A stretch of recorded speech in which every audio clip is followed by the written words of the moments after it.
Ассалаумағалейкум достар. Мен бүгін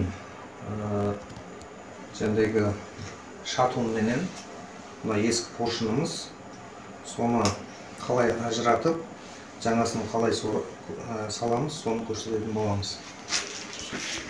Мінекей мынау ескі поршынымыз, оның өзінің стрелкасы бар, міне тұр ескісінде де. Бұл стрелка мынау шкив жағы, помпа тұрған, мотордың алдыңғы жағы бір болып есептеледі.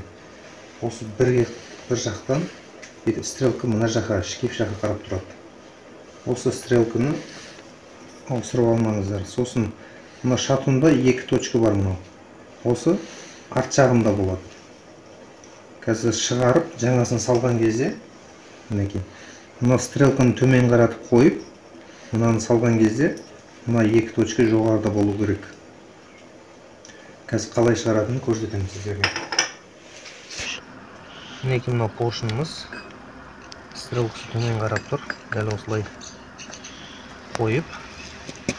Бізде әрине бұндай шығаратын инструмент жоқ, бірақ бізге мынау поршын керек емес уже. Оны ұрып шығарсақ болады. Міне осындай болт аласыздар, мынау 22 ма, 24 ма. Осыны қойып, үстіне мынандай балғаменен жақсылап ұрсаңыздар шығады бұл.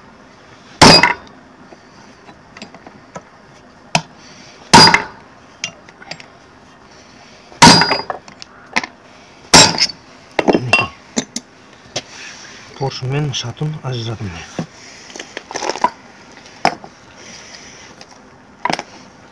Енді мынаны жақсылап газбенен қыздырып, жаңа поршынды қойып салатын боламыз. Мінекей мынау жаңа поршынымыз, мына стрелканы төмен қаратып қоясыздар бүйтіп. Бұның астына мынандай күліш, чтобы нені палесті кіргізген кезде арғы бетіне өтіп кетпеу үшін астына қоямыз міне. Дәл осылай. Сөйтіп мынаны палесіні кішкене шатунға дейін жететін қылып тығып алған дұрыс. Өздеріңіз қиналмайтындай. Мінекей осылай. Осылай қоямыз. Қазір шатунымыз қызыса, мына жерге әкеп тығып, үстінен бірденнен басып жіберетін боламыз оны. Оған арнайы мынандай істедім. Болт гайка. Бұл үстінде тұрады, мынаның ішінде. Қазір шатун алып кеп салған кезде бірден басып жібермесек, ол қызған темірмен мынау суық темір екеуі жабысып қалуы мүмкін. Сол үшін осылай қоямыз.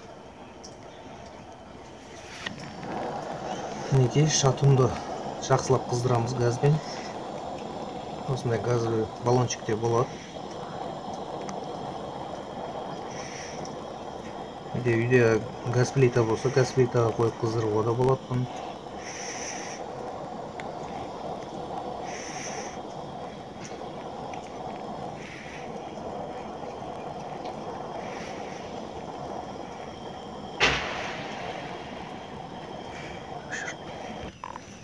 Мінекей шатунды қыздырып алдық.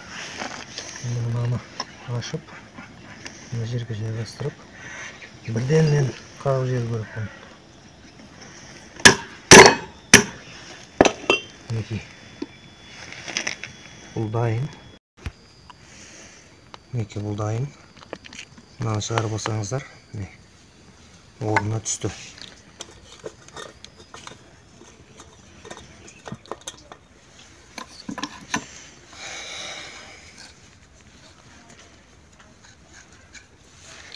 Мінекей поршынымыз да салынды. Мына жағын қарасаңыздар бірдей, мына жағы да бірдей. Поршын ойнаған кезде де ешқайда кетпейді бұл. Мінекей.